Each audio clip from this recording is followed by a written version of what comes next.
morning.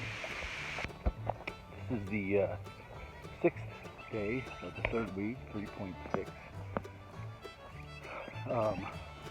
I weighed in today at 230, so I'm playing around with 230. Yesterday was 231, day before was 230, so probably going to play that game for maybe another day or so.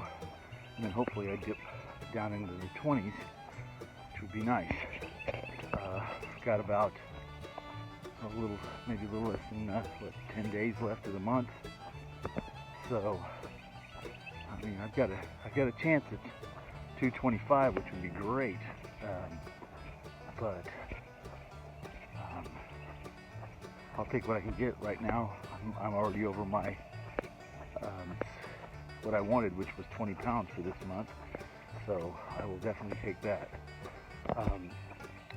My wife is starting kind of a different diet, or program. I don't know if we want to call it a diet. She's been watching Autumn Bates, who's a nutritionist on YouTube, and so she's doing, it's a non-calorie counting way of doing it. I think there's some keto elements in there and things like that. I'm not exactly sure what it is. But she was kind of having a hard time being hungry and things like that. So, but the best I can tell, it still is counting calories. It's just not actually counting them. In other words, the meals she eats, even though this nutritionist doesn't put the amount of calories, my guess is the calories are still low. I mean, you know, maybe the food she's eating, because she's eating like having keto coffee in the morning. She's going to intermittent fast and not eat till 12. But you know, she had last night. She had chicken, like with the skin and a bone, and broccoli, and some Brussels sprouts that were cooked in olive oil. So it's a lot of oil and fat, I think. So that's what I mean by keto. I don't know if it's exactly keto. And supposedly those things are supposed to help you burn fat at a better rate, which it may. But my thinking, at least for me, is you start telling me I don't have to count calories and I can eat things like bacon and steak and cook things in oil, and then I start losing control of portion control, and that's my real issue. Is, you know, I hear people, they say, oh, you can eat bacon and have cream in your coffee, and you know, all those very kind of high-fat things, and don't count calories. Well, what I hear is I can have all the bacon I want, and I don't think that's really it. So I may try a more strict keto as I lose more weight, but I've got to be real careful because I'm definitely an overeater. What I hear a lot of times is you can eat as much as you want until you're satiated. That's the word I hear all the time, satiated. And I can tell you right now, I have a history of not really knowing what satiated means. You know, I used to joke, not even too long ago, being hungry's got nothing to do with eating. And I know that's a terrible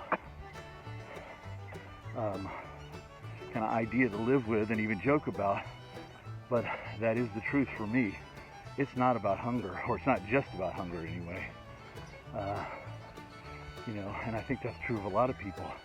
It's about comfort.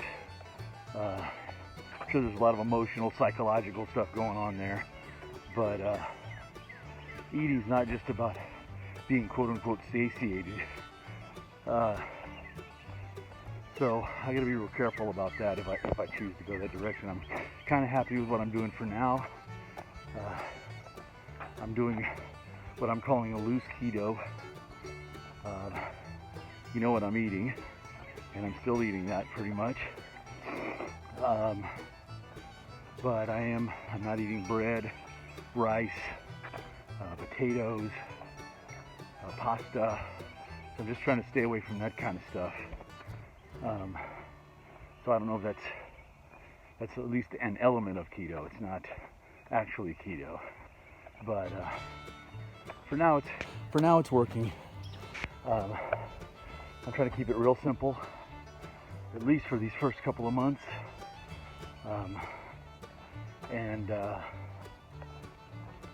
just lose weight. Of course, I would love for it to be fat that I'm losing, and I'm quite sure I'm losing some fat. I don't know if it's all fat, but right now I can't be too picky about that.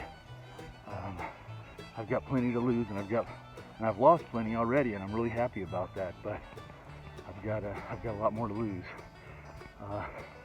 and I realize, I keep trying to remind myself, I haven't even got to the hard stuff yet. This is, to use a marathon analogy, I'm only in the first 5 miles or so. I haven't got to the part where it hurts, and I know that's coming, and I'm kind of looking forward to the challenge, but I know it's going to be a challenge, and it's going to be a fight for every pound, every quarter pound, every half pound. So I'm kind of cognizant of that. Like I said before, I really want to just make sure I'm prepared for what's coming. I won't say that this part is easy, but this part is definitely easier than what's coming. So if we look at the long term, I've got 50 more 50 more pounds to lose, and just 3 weeks ago I had 73 pounds to lose, so feeling pretty good. All right, have a good day.